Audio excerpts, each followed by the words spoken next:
গতকালকে আপনারা শুনছেন কিনা জানি না, ঢাকা বিশ্ববিদ্যালয়ের মেয়েদেরকে বেশ্যা বলে আখ্যায়িত করছে। নাউজুবিল্লাহ বলেন। বাবা মারা কষ্ট করে করে পরিশ্রম করে করে বাচ্চা কাচ্চাকে আপনার বিশ্ববিদ্যালয়ে পড়ায় এই এই জঘন্য কথা শোনার জন্য। সম্মানিত উপস্থিতি, এই জন্য আমি আপনাদেরকে সচেতন করব। তাদের এই বক্তব্যকে বিশ্বাস করা যাবে না, তাদের এই বক্তব্যকে ধারণ করা যাবে না। তাদের এই বক্তব্য বিশ্বাস করলে আপনার দুনিয়াও শেষ, আখিরাতও শেষ। আর জামাতের যারা চিফ অ্যাডভাইজার আছেন, তাদের সিনিয়র নেতৃবৃন্দ আছেন, হাইকমান্ডে আছেন, তাদেরকে বিনীতভাবে অনুরোধ করব, আপনারা আমাদের এই দেশেরই মানুষ। আর সবচেয়ে বড় দুঃখজনক কথা কি জানেননি? আমাকে বলে কয় আল্লাহ হুজুরকে হেদায়াত দান করুক। কাছে হেদায়েতকে আমার দরকার না তাদের। কথা বলেন। তোমরা তো বিভ্রান্তিকর বক্তব্য দিয়েছো, এটা আলেম হিসাবে আমাদের দায়িত্ব কি? মানুষকে সচেতন করা, মানুষকে কি করা? ইনস্ট্রাকশন দেওয়া। আল্লাহ কি বলেছেন? ইয়া আইয়ুহাল্লাযীনা আমানু কু আনফুসাকুম ওয়া আহলিকুম নারা।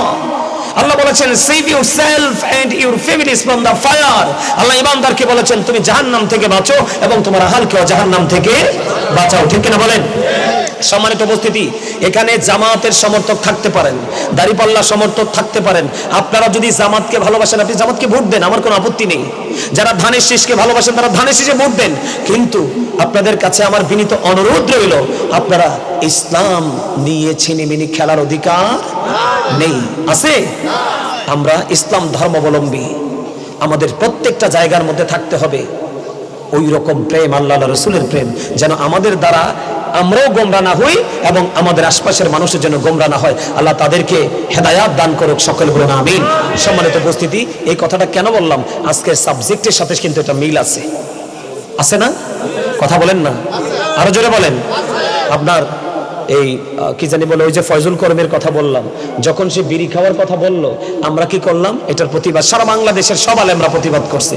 করার পরে ফয়জুল করিম সব বলতেছে, আমার এই বক্তব্য দেওয়ার কারণে 2 কোটি ভোট বেড়ে গেছে। নাউজুবিল্লাহ বলবেন না? আমি নিজে শুনছি, হুজুর কয় 2 কোটি ভোট বলে বেড়ে গেছে শুধু।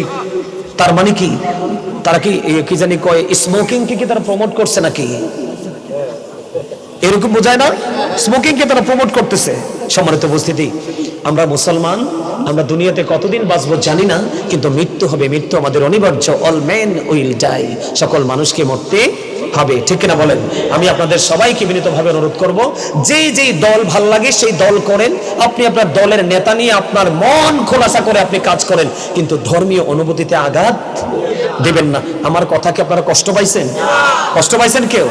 আমরা এমন কোন বক্তব্য গ্রহণ করব না যেই বক্তব্য আমাদের ঈমানকে, আমাদের ইসলামকে, আমাদের আমলকে প্রভাবিত করবে। ঠিক কিনা বলেন? এটার নাম মানুষ। ইংরেজরা এটাকে ম্যান বলে অথবা পার্সন বলে। আর আল্লাহর কোরআনের ভাষায় আল্লাহ এটাকে কখনো বলেছেন ইয়া আইয়ুহান নাস, আবার কখনো বলেছেন ইয়া আইয়ুহাল ইনসান। এটা হলো মানুষ, মাথা থেকে পা পর্যন্ত বডি স্ট্রাকচারটা। এই মানুষটাকে যেই মানুষটা পরিচালনা করছে, এই মানুষটা আপনার আমার ভিতরে। ওই মানুষটার সাথে আপনি আমরা কেউই পরিচিত নই, কিন্তু জানি একটা মানুষ আছে। ওই মানুষটার সাথে আপনার আমার কোনো কি নাই, পরিচয় নেই। এটাকে আল্লাহর কোরআনের ভাষায় বলা হয় রূহ, ইংলিশ এটাকে বলা হয় সোল, বাংলাতে এটাকে বলা হয় আত্মা। আল্লাহ বলেছেন say the soul is the warder of my lord. Allah বলেছেন ক্বালির রূহু মিন আমরি রাব্বি, first tense, present tense, future tense. অতীত যেই সময় আমি মানুষ ছিলাম না। কেন ছিলাম না? কারণ আপনার আমার আসলে এই দেহটা বাবা মায়ের মাঝে, তখনও কিন্তু আপনার আমার জন্ম হয়ে গেছে রূহের জগতে। কথা বলেন? কিন্তু যদি আমি মানুষ, কিন্তু আপনার আমার 2টা পার্ট 2 জায়গায় ছিল। এজন্য আপনাকে কি আব্দুর রহিম বলে ডাকার সাহস পায় নাই, কারণ আপনি পরিপূর্ণতা পান নাই। তার মানে মানুষ না, কারণ আমার আসলটা হলো ভিতরের মানুষটা। যখন ওই মানুষটা ট্রান্সফার হয়ে আপনার আমার দেহে আসলো, আমি মানুষ রূপে পৃথিবীতে আসলাম, তখন কিন্তু আপনার আমার নাম রাখা হয়েছে, আর সেই নামেই আজ পর্যন্ত ডাকা হচ্ছে। আরেকদিন আপনার আমার এই নাম ডাকার আগে একটা শব্দ যুক্ত হয়ে যাবে, মরহুম। খেয়াল করেন, তার মানে I am a dead, you are dead. আমি, আপনি, আমরা সবাই কি মৃত। আমরা সবাই কি মৃত, মরহুম, মৃত। জীবন আর মৃত্যুর মধ্যে পার্থক্যটা কোথায়? যতক্ষণে দেহের মধ্যে প্রাণ আছে ততক্ষণ পর্যন্ত আপনি আমি আছি। যেদিন এই দেহ থেকে প্রাণ পাখি সরে যাবে সেদিন আপনি আমি আর নেই। তাহলে এখানে বোঝা গেল কি, মানুষ কয়টা? কয়টা? কয়টা মানুষ? একটা হলো দেহ আর একটা হলো আত্মা, রূহ, যেটাই বলে। একটা হলো বাহির আর একটা হলো ভিতর। বাহিরের খাবার যেই কোনো জায়গায় আছে, দুনিয়ার যেই কোনো জায়গায়, অ্যানাদার প্লেস, আপনি যেখানেই যান, দোকানে যান, দোকানের মানে যেই রকম দোকান সেই রকম খাবার পাবেন। লোকাল হলে লোকাল, হাই হইলে হাই। কথা বলেন না, কথা কি বুঝেন আমার? বোটের দোকানে গেলে বোট, বাদামের দোকানে গেলে বাদাম, চায়ের দোকানে গেলে চা। এটা আমি আপনাদেরকে বোঝাচ্ছি। যেখানেই যাবেন দুনিয়ার খাবার আপনি পাবেন, তাই তো? কিন্তু রুহের খাবার, দুনিয়ার খাবার খাইলে দেহের শান্তি, দেহের এনার্জি মিলে, কিন্তু রুহের খাবার আপনি কোথায় পাবেন? রুহের খাবারের জায়গা কোথায়? এই জায়গাটা। কারণ দুনিয়ার খাবার খেলে দেহের শান্তি মিলে, আল্লাহ রসুলের সাথে প্রেম লাগিয়ে আমল করলে আত্মার শান্তি মিলে। কথা বলেন। তাহলে আজকের এই জায়গাটা কিসের? বেহেশতের বাগান। কিন্তু এখানে আমরা কি নিতে এসেছি? কোন মার্কেটিং? রুহের মার্কেটিং। কিসের? রুহের। রুহের ভিতরের। নামাজ পড়লে আত্মায় শান্তি আসে না? কোরআন তেলাওয়াত করলে আত্মায় শান্তি আসে না? আসে। এর মানে কি বুঝায়? তার মানে আপনাকে আপনি আত্মার খোরাক দিচ্ছেন। আত্মার খোরাক হলো আল্লাহ রাসূলের গোলামি, আর দেহের খোরাক হলো পৃথিবীর শাক সবজি, মাছ, গোস্ত, চা, কফি, দুধ, ডিম, চিনি, যা আছে সব হলো দেহের। তাহলে আমরা এখন দেহের জগতে নেই, আমরা এসেছি রুহের জগতে। কোন জগতে? তো রুহের জগতে আসলে তো আপনি দেহের কাজ করতে পারেন না। বোট খাওয়া কি দেহেরে দেওয়া না রুহের দেওয়া? দেহেরে দেওয়া। এটা কি দেহের বাজার? এটা তো রুহের বাজার। আপনি দেহের বাজারে থাকলে তো অন্যদের মতো রাস্তাঘাটে থাকতেন, বাড়িতে ঘুমায় থাকতেন। আমরা এখানে এসেছি রুহের মার্কেটিং করার জন্য। কেন জানেন? আল্লাহ রাব্বুল আলামিন বলেছেন, ইয়া আইয়ুহাল্লাযীনা আমানু ও আনফুসাকুম ও আহলিকুম নার। আল্লাহ রাব্বুল আলামিন বলেছেন, O believers, save yourself and your families from the fire. Allah ঈমানদারকে ডেকে বলেছেন, O believers, save yourself and your families from the fire. Allah ঈমানদারকে ডেকে বলেছেন, তুমি জাহান্নাম থেকে বাঁচো এবং তোমার আহালকে, পরিবারকে, আপন স্বজনকে জাহান্নাম থেকে বাঁচাও। জোরে বলেন সুবহানাল্লাহ।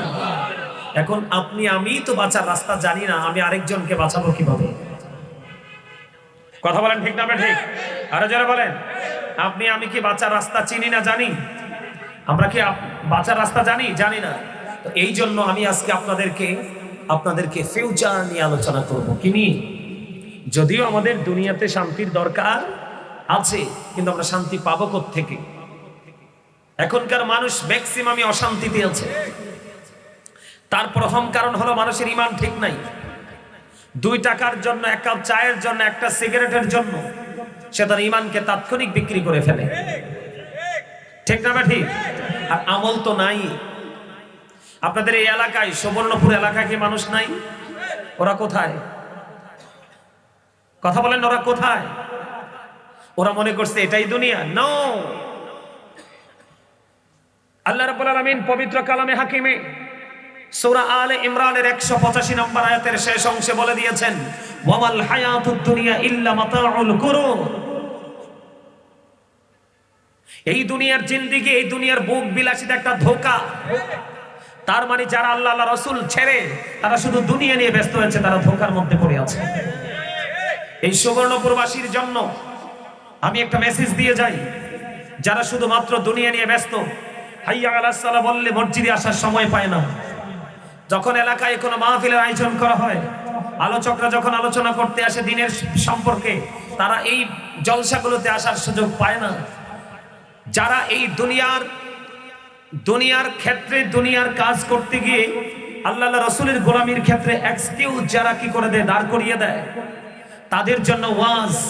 কোরআন শরীফের 19 পারা সূরা শুআরা 88 নম্বর আয়াতে আল্লাহ বলেছেন, ইয়াউমা লা ইয়ানফাউ মালু ওয়ালা বানুন আজকে সুবর্ণপুরবাসীকে আমি জানিয়ে দিতে চাই, আল্লাহ রাব্বুল আলামিন বলে দিয়েছেন কোরআন শরীফের 19 পারা সূরা শুআরার 88 নম্বর আয়াতে আল্লাহ বলেছেন ইয়াউমা লা ইয়ানফাউ মালু ওয়ালা বানুন। আল্লাহ রাব্বুল আলামিন বলে দিয়েছেন আপনার ওই হাসুরের দিন, ওই ফিউচারে যেই দিন আপনার ধন সম্পদ সন্তান সন্ততি কিচ্ছু কাজে আসবে না। কার জন্য সম্পদ জোগাড় করেছেন? কার জন্য? কার জন্য দীর্ঘ ক্যারিয়ার আপনি কি করে দিয়েছেন? মাইনাস করে দিয়েছেন। সন্তান এবং সম্পদে তো দুটোর একটাও আপনার কোনো কাজে আসবে না। বলেছে কে? আল্লাহ। আপনি কি এটাকে ডিনাই করতে পারবেন? করার সুযোগ আছে?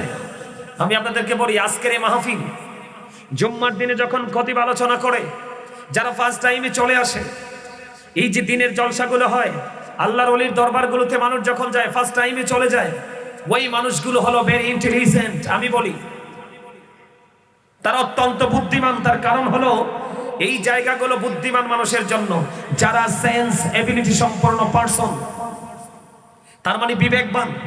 এই বিবেকবান মানুষগুলোর জন্য হলো জান্নাতের বাগান। আল্লাহ রাসূল সম্পর্কে যারা ইনস্ট্রাকশন দেয় তাদের মজলিসগুলোতে আসা, এটা বিবেকবান মানুষের কাজ। যারা সেন্সলেস পারসন, বিবেকহীন, তারা কিন্তু এগুলোতে আসবে না। তার কারণ হলো বিবেক হওয়া আল্লাহর দেওয়া এক নূর। আপনাদের সুবহানাল্লাহ মজা হয় না?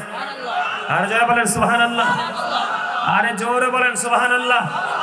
আপনারা কি অসুস্থ? আমি কিন্তু দুরূদ এবং জিকির করার লোক, কিন্তু আমি আজকে দুরূদও বেশি পড়ে নাই, জিকিরও করে নাই, কারণ আপনাদেরকে মনে হয়েছে ইউ আর ভেরি উইক। আপনাদেরকে দেখে আমার কাছে মনে হয় অত্যন্ত দুর্বল।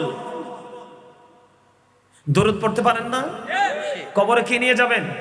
আপনারা যে দুরূদ পড়ছেন, আপনাদের দুরূদ ন্যূনতম সুন্দর হয় না। 2-4 জন মানুষ পড়ছেন সুন্দর করে, আর ম্যাক্সিমাম মানুষ মনে হয় যেন কোন অচিন দেশে হারিয়ে গেছেন।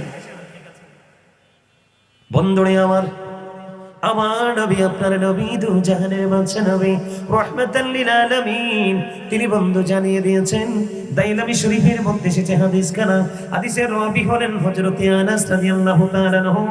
আমার নবী আপনার নবী, দু জাহানের বাদশা নবী, রাহমাতাল লিল আলামিন নবী, ইমামুল মুরসালিন নবী, তিনি বন্ধু বলে দিয়েছেন, কেউ যদি মদিনার নবীর সাথে প্রেমের ডোরে লাগাইয়া প্রতিদিন যদি 1000 বার দুরূদ পড়তে পারে রে, সে জান্নাত না দেখা পর্যন্ত তার মরণ হবে না। আপনারা তো কি কমো মামুর বাড়ির মানুষ, বেশি তো কিছু বলতে পারবো না। কালকে যখন আমার আব্বা আসবে আপনারা এগুলো বলবেন আমার বাবার কাছে। আচ্ছা, উনি ওই দিক দিয়ে হাইটা এদিকে আসছে, আপনাদের সবার দৃষ্টি ওই দিকে। আপনাদের কাছে কি ওয়াজ করবো আমি, বলেন তো? এটা ক্লাস। এটা কি? এটা ক্লাস। এখন এটা আমরা ক্লাসে বসেছি। কোথায়? এটা শুটিং স্পট নয়। আপনারা আমার বাবার বয়সী, চাচার বয়সী, দাদার বয়সী, নানার বাড়ির মানুষ যেহেতু নানার বয়সী, আপনারা আপনাদের থিঙ্কিং, আপনাদের থিওরি, এটাকে অ্যাক্টিভ করতে হবে। সম্মানিত উপস্থিতি, আমি আপনাদেরকে একটু আগে যে ওয়াজ করলাম বুঝেন নাই? একটা হলো মানুষের দেহ, আর একটা হলো তার আত্মা। এই আপনি দেহটাকে এখানে রাখা কোনো লাভ নাই, আপনার রূহ যদি অন্যদিকে দৌড়াদৌড়ি করে, ঘোরাঘুরি করে, কারণ আপনার আসল হলো আপনার আত্মা। এখনো কেন এসেছেন? কিছু নেওয়ার জন্য না? নাকি মাহফিল শেষ হলে 1-1.5-2 ঘন্টা 3 ঘন্টা পরে বিরিয়ানি নিয়ে যাওয়ার জন্য? তো ওয়াজ শোনার জন্য যদি এসে থাকেন, আপনি আপনার চিন্তাকে স্থির করতে হবে। আমি আপনাদেরকে বলে দেই, আমার ওয়াজে কিন্তু আগাছা থাকতে পারে না। আগাছা বোঝেন? যেগুলো ডিস্টার্ব পার্টি, আমার ওয়াজে কিন্তু এগুলো চাইলেও থাকতে পারে না। আমি এখান থেকে আউট করে দেই, কারণ এখানে কোরআন হাদিসের কথা হবে, আল্লাহ রাসূলের কথা হবে। এখানে নিজের ব্যক্তিগত কোনো চিন্তা চেতনা নিয়ে আমাদের বসার কোনো সুযোগ, আর বসলেও কোনো লাভ হবে না। হবে এই যে একটু আগে যে হাদিসটা বলছি, বুঝতে পারছেন আপনারা?